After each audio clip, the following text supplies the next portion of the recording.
तो पहले हमने यूरोप की जो इंडस्ट्रियलाइजेशन थी वो पढ़ी। अब हम इंडिया में जो कॉलोनियल रूल चला, ब्रिटिश का कब्जा हुआ धीरे धीरे, तो यहाँ पर उनकी जो फैक्ट्रियाँ बनी उसके बारे हम पढ़ रहे हैं। तो ये जो है English factory in Surat, a 17वीं सेंचुरी ड्राइंग है।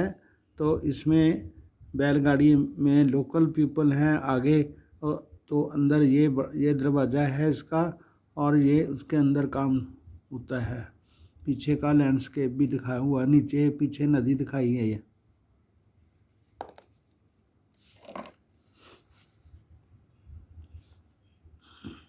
While Surat and Hooghly decade, जैसे हमने पहले बताया था कि सूरत और हुगली जो बंदरगाहें थी, यहाँ से इंडियन जो टेक्सटाइल का माल, जो बढ़िया हाथ का बहुत कीमती सामान जो था वो दूसरे देशों में एक्सपोर्ट होता था।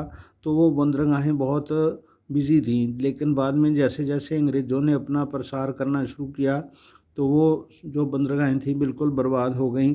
बॉम्बे कलकत्ता जो थी, ये दो बंदरगाहें ये पनप गई, मतलब ये आगे बढ़ गई।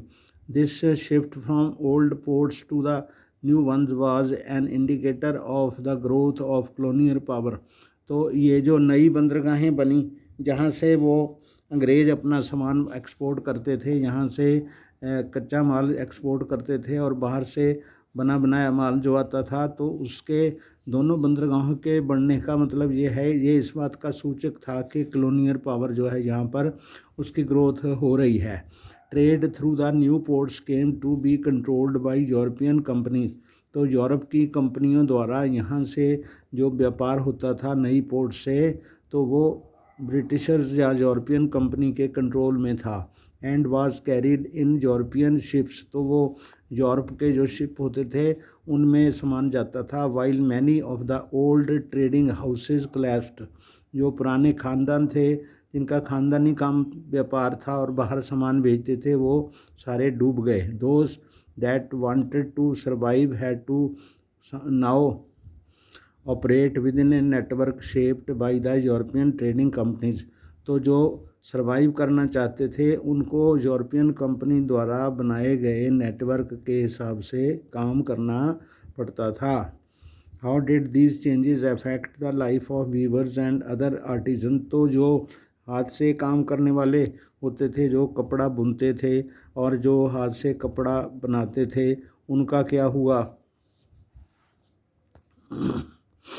तो ये उनकी आगे स्टोरी है। The consolidation of the east India company power, तो उसकी जो पावर जो थी, जो स्थापित हो गई इंडियन ईस्ट इंडिया कंपनी की, तो जो 1760 के बाद did not initially led to a decline in textile export from India. तो उसने तो पहले उसने यहाँ का जो एक्सपोर्ट का बिजनेस था उसको कम नहीं किया। British cotton industries had not yet expanded. तो इंग्लैंड की जो वहाँ की जो कॉटन इंडस्ट्री थी वो इतना अभी फैली नहीं थी। And Indian fine textile were in great demand in to Europe. जब तक ब्रिटिश इंग्लैंड के अंदर या यूरोप के अंदर वहाँ की टेक्सटाइल अभी स्थापित नहीं हुई थी, तब तक जो इंडियन टेक्सटाइल का फाइन टेक्सटाइल था, फाइन थी, वो बहुत बारीक कपड़ा होता था, बहुत सुंदर होता था और महंगा होता था, उसकी यूरोप में बहुत ज़्यादा मांग थी। So the company was keen on expanding textile exports from India. इसलिए यहाँ पर वो टेक्सटाइल का एक्सपोर्ट करना चाहते थे, इस बात में वो इंटरेस्टेड थे। Before establishing political power in Bengal, तो and Carnatic in the 1760 and 1770, तो यहाँ पर अपनी पॉलिटिकल पावर की स्थापना से पहले बंगाल और कर्नाटक में जो अपनी जो पॉलिटिकल पावर थी, राजनीतिक शक्ति वहाँ प्राप्त करने से पहले 1760 और 1770, जब East India Company had found it difficult to ensure a regular supply of goods for export, तो यहाँ से एक्सपोर्ट के लिए गुड्स प्राप्त करना उनके लिए मुश्किल था।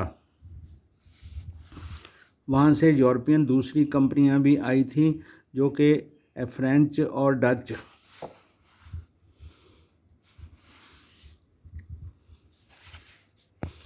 ये जो है ए वीवर एट वर्क गुजरात में एक जो खड्डी से हाथ की खड्डी से हथकरघा जो इसको बोलते हैं उससे ये सामान बना रहा है, उसकी पेंटिंग बनाई है, ये सूरत की है, गुजरात की। तो भारतीय टेक्सटाइल का तब तक बोलबाला था। तो डच के साथ फ्रांसीसी भी थे और फ्रेंच थे, डच थे और पुर्तगीज़ थे। वो सारे यहाँ पर भारत में अपने व्यापार की स्थापना करना चाहते थे। तो as well as local traders competed in markets to secure woven cloth.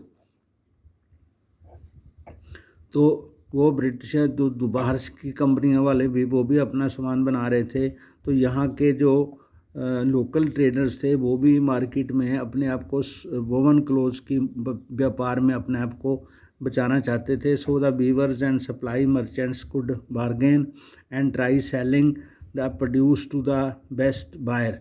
तो सभी लोग जो थे अच्छे खरीदार को ज़्यादा पैसे से अपना सामान बेचने की कोशिश में लगे हुए थे। In their letters back to London company official continuously complained of difficulties of supply and high prices.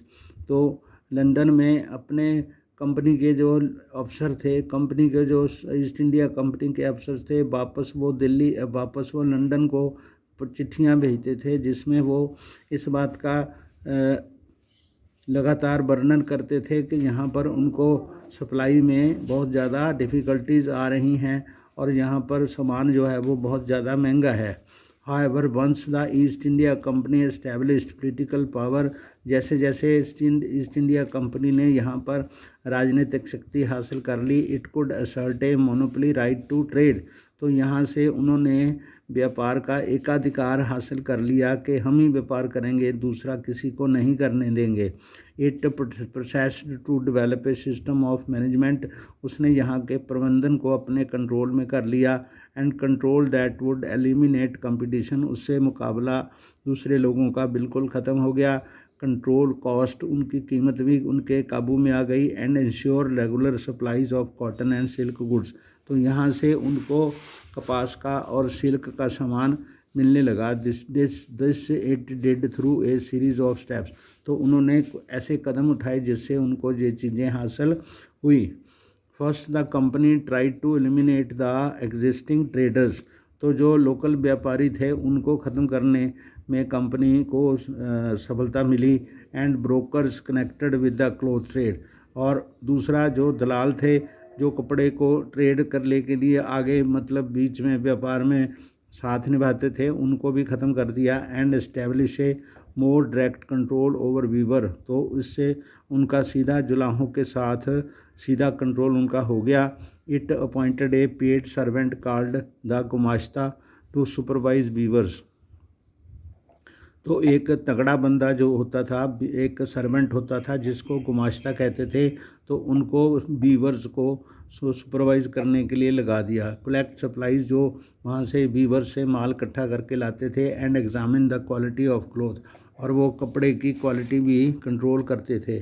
Second, it prevented company weavers from dealing with other buyers. तो उन्होंने कंपनी के जो काम करने वाले थे उनको दूसरे बंदों के साथ, खरीदारों के साथ नेगोशिएशन करने से मना कर दिया। One way of doing this was through a system of advances. उससे वो उन वीवर्स को एडवांसेस के द्वारा एडवांस पैसे देकर उनको लुभाते थे।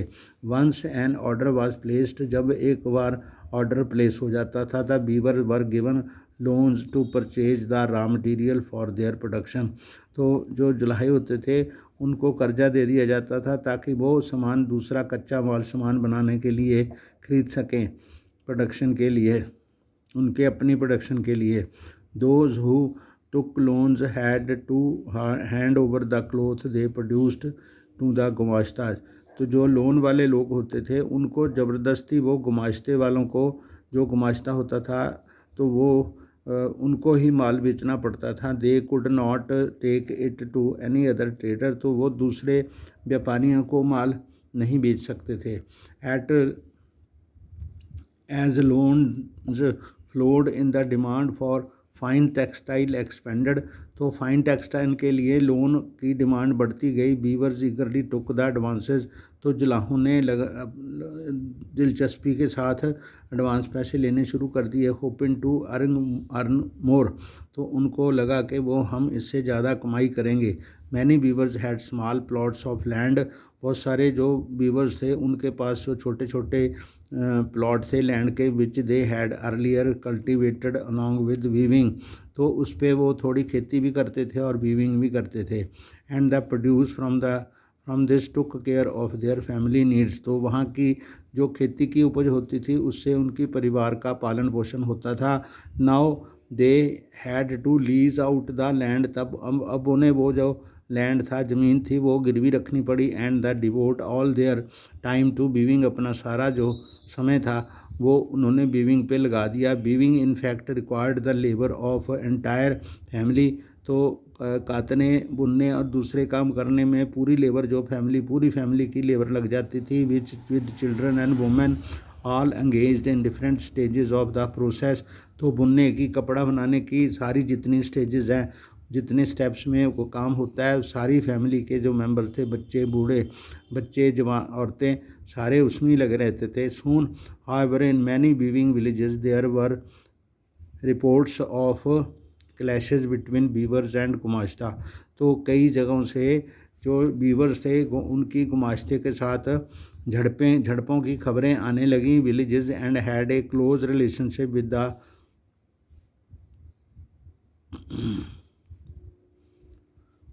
earlier supply merchants had very often lived within the weaving villages, तो पहले जो सप्लाई व्यापारी होते थे वो बीवर्स के साथ उनके गांव में ही रहते थे। And had to close relationship with the weavers, उनके जुलाहों के साथ बहुत अच्छे संबंध थे।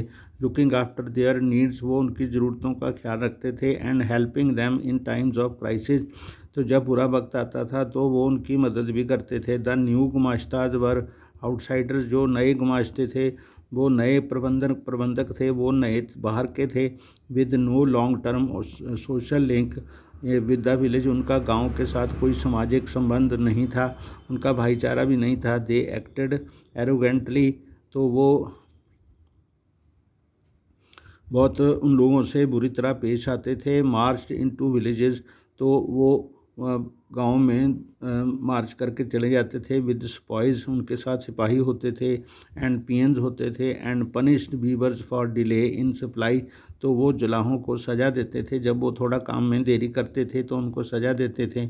Often beating and flogging them, तो उनको मारते भी थे। The weavers lost the space to bargain for prices, तो जो बीवर्स थे वो मोल भाव करने में असफल रहे। And sell to different buyers the price they received from company was miserably low, तो ऐसे कंपनी से उनको अपने सामान का जो कीमत मिलती थी वो बहुत ज़्यादा कम होती थी। And the loans they had accepted tied them to the company, और जो ऋण उन्होंने लिए हुए थे इससे वो कंपनी के साथ बंध गए, इसलिए वो बुरे फंस गए।